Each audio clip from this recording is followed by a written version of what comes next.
It's that time again. He's Christian. He's KJ. And you're listening to We'll Get You Hip on comradio.com. Let's get it! Too many thoughts on my mind, I can't sleep at night, so I just keep writing. Alright, welcome back to We'll Get You Hip here on comradio.com. I'm your boy Christian. Right over here is my boy KJ. How you doing, KJ? We live, baby. Yeah, we are. We're very live. Just get right into it. The NFL just recently announced that the court denies motion for Ezekiel Elliot suspension, and now he's officially suspended for 6 games. How do you feel about that? I'm so tired about hearing about this. I don't know. I thought it wasn't going to happen, honestly. I thought we were just going to let him play out because that's how... Honestly, I just didn't even care anymore. I'm just like, whatever. Just, like, let him play. At this point, they're winning games with or without him. You know what I mean? Like, sure, it's more like they're solid wins when he's there. But I don't think he's missed a game this season. He hasn't. No, I think he missed... Did he miss one? I think he missed one. And that was probably due to injury. But... And he's starting to pick up. So, I don't know. Like, for me, like, you know, how will this affect the Cowboys? That's my question. Oh, it affects them a lot because now they become one-dimensional. I mean, yeah, you could kind of rely on Alfred Morris and Darren McFadden. Is Darren McFadden even healthy at this point? I don't know. I mean, like, Zeke's been around for forever. So, but, yeah, with Alfred Morris and Darren McFadden, they're reliable backup running backs. They're not Zeke, and you can't get the production out of them like you've had with Zeke. And then now Dak's just going to have to throw the ball a lot more. Which is going to put a lot of pressure on that line. But that line's good, but yeah, everyone's job just got a lot harder. Yeah. So, I mean, it'll be interesting to see what Jason Garrett thinks up in terms of the running back position. He has to get creative now. Because, honestly, if Zeke's not there, and let's check out their schedule real quick. Because right now they're second in... play the Falcons this week. Play the Falcons, that's probably going to be a loss. They're playing the Falcons this week. They're playing... The hottest team in football in 2 weeks. Right. So now, yeah. They're playing the Eagles after that. The Chargers could be like a solid win. But the Chargers are getting their stuff together. That could be... And the Chargers are a better team than they were in the beginning of the season. You got to give them that. Yeah, absolutely. You got to give them major credit for that. And then they're playing... So all after the Falcons at Atlanta, it's going to be 3 home games against the Eagles, Chargers, and Redskins. All going to be probably tough games, not going to lie. Even if it's the Redskins, they just beat Seattle off a game winner, so like I can get that. At the Giants, that could be kind of a little bit of a bye week, if you want to say that. At Raiders, that's going to be rough, because if Raiders can kind of pick up their speed, get things together, that's going to be a problem. And then they're playing Seattle in Jerry World, and then at Philadelphia. They have a tough schedule. It's hard to kind of tell. I honestly feel like they might go even. They might go 8-8 without Zeke. They have, 6 games? So let's see. 1, 2, 3, 4, 5, 6. So they can have Zeke for Seattle and the Eagles, but they won't have him against the Raiders, Giants, Redskins, Chargers, Eagles, and Falcons. It's going to be real tough for them to get into the playoffs now. I mean, if the Eagles beat the Cowboys in 2 weeks, then essentially the Eagles have wrapped up the division for the most part. I'm not surprised. There was like a slim chance that anyone else can win the division if the Eagles beat the And that takes a total Cowboys. Collapse. Yeah. Total collapse. So, and then the wild card position is still up for grabs, and now you have the Redskins just having a big win against Seattle. They have a little bit of momentum. The Panthers have won their last couple games. Right. So, those are 2 teams right there who could take the wild card spots. I just don't know. Let's just say hypothetically, they're awful without Zeke. They go 0-6.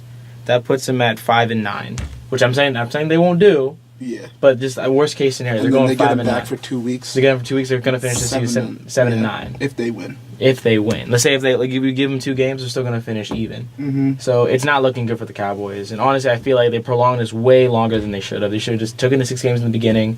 And, do what they have to do there, and then get him back for the late half of the season. I mean, the one thing I kind of have to respect Zeke about is that if he felt that he wasn't in the wrong, and if he really felt that way, and then he did fight it. Because that was like one thing he said a lot. It's like, I don't think I did anything wrong, and like no one knows what really happened except Zeke and the individuals that were involved. But if he felt like he wasn't wrong, he was really fighting it. But ultimately, it just fell short. So. I mean, yeah.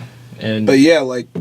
that's the thing. Like, if he was fighting it, or if he would have just accepted it earlier, then this wouldn't be as serious as it is now. Because you're getting close to that point of the season where every win counts. Those are decisions you decide to make. So I mean, we'll see what happens. Everyone's got to live with it now. Yep. Now moving on. So let's go to Cavs, Oklahoma City Thunder, and the big question is, why are they struggling right now? The Cavs are just outside the playoffs for sure. They're on. I think they're. If I can get this right, they're on a 1-game win streak, but they've won 4 of their last 10, so that's not good. And then for OKC, they're literally 4th from the bottom. They're on a 3-game losing streak, and they've also won 4 of their last 10. Like, what's going on? What's the problem?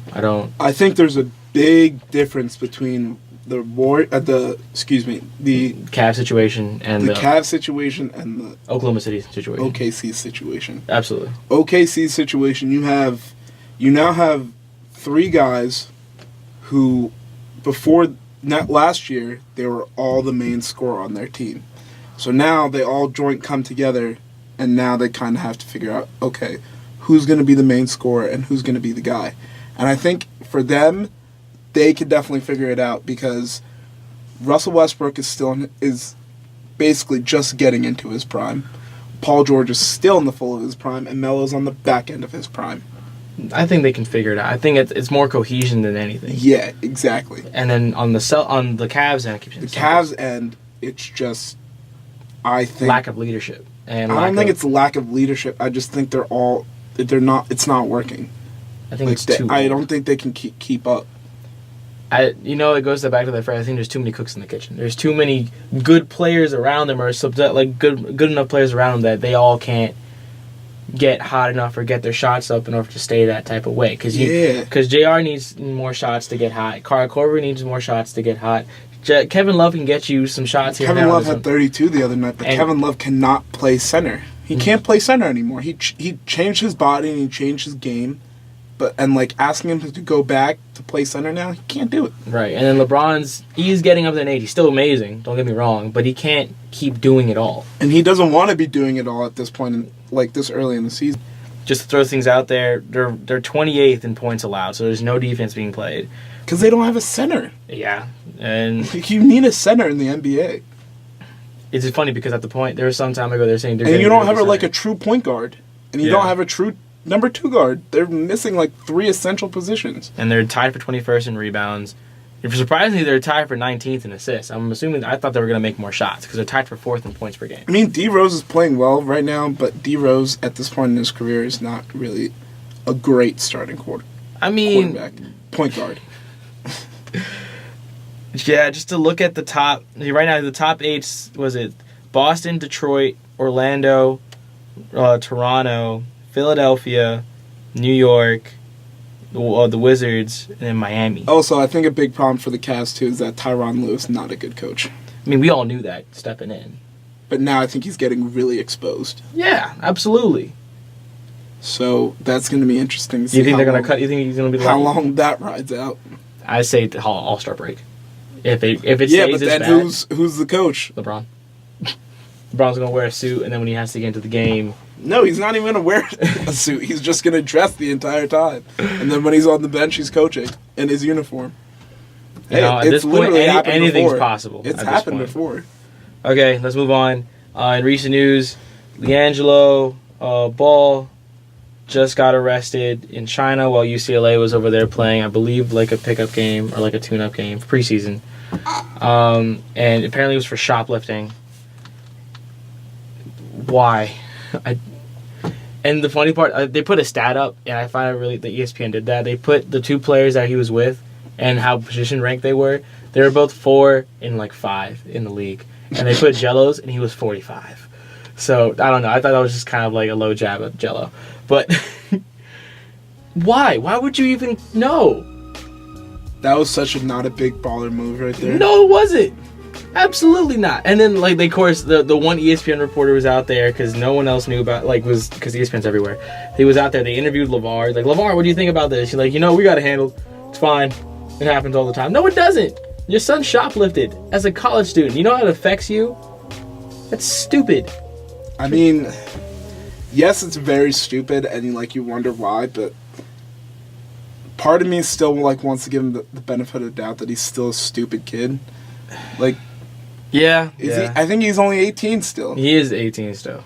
We did a lot of dumb stuff at 18 years old. I mean, it makes sense, but we thought we thought we were doing stuff that was smart or stuff that we could get away with, but in reality, it was really dumb. Some of the stuff we did at 18. But he has money. Yeah, I know. But I've seen I've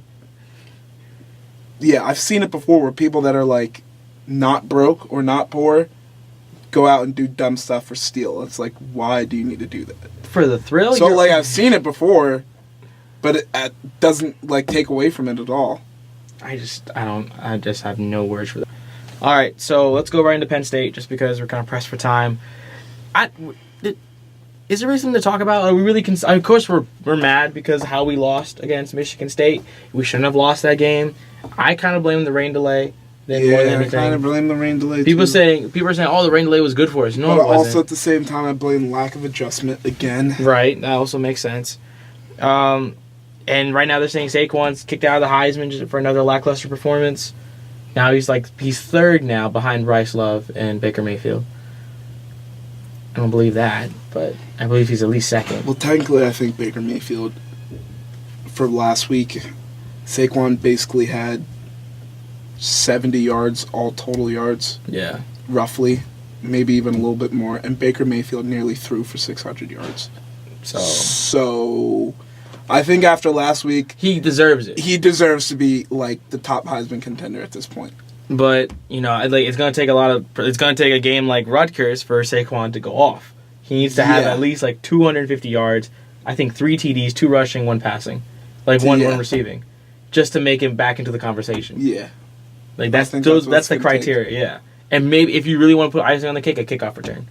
But that's a little icing. Or the last of these 3 games, these remaining 3 games, just give the ball to Saquon. Just filled with highlight reels. Yeah, I know. Just give the ball to Saquon. I think if it's just filled with highlight reels the rest of the season, he might be able to sneak it out.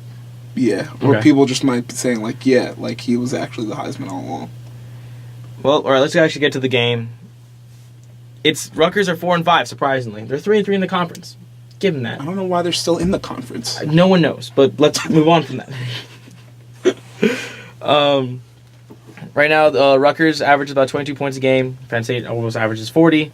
But they allow 24 a game, and Penn State's defense still is pretty decent, even though due to lack of adjustments. Our cornerbacks have to stop getting flags. I don't know what it was. All of our cornerbacks are getting unnecessary pass interference calls that could have been avoided. Or they're just blanking out in the middle of the play and just losing track of their receivers. But I feel like we can get back on track, or at least get on a roll, and just kind of roll through the rest of these last 3 games, or finish 10-2 like we did last year, which you got it. Been putting into perspective is pretty decent. It's a position a lot of teams would love to be in, and we're mad that we're gonna. Yeah, because we went from 2 to 14. But considering where we were 2 years ago, I'm pretty good. You know what I mean?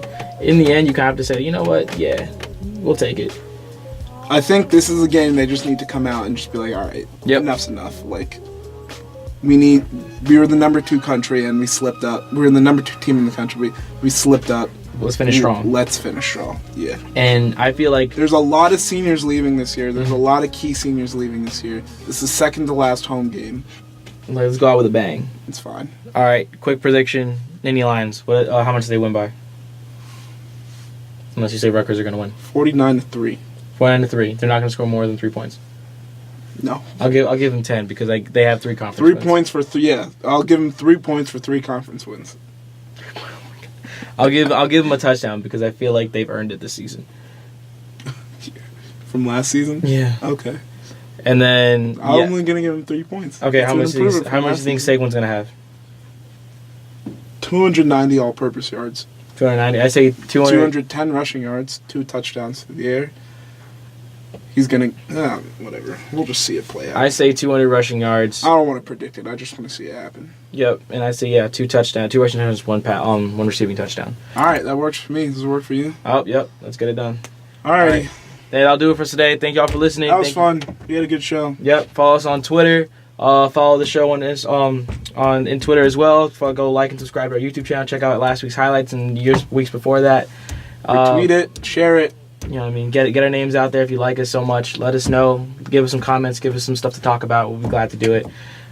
Tune in next week, on Thursday from 5 to 6. We'll be here getting you hip. Absolutely. Y'all have a great rest of the day. See ya.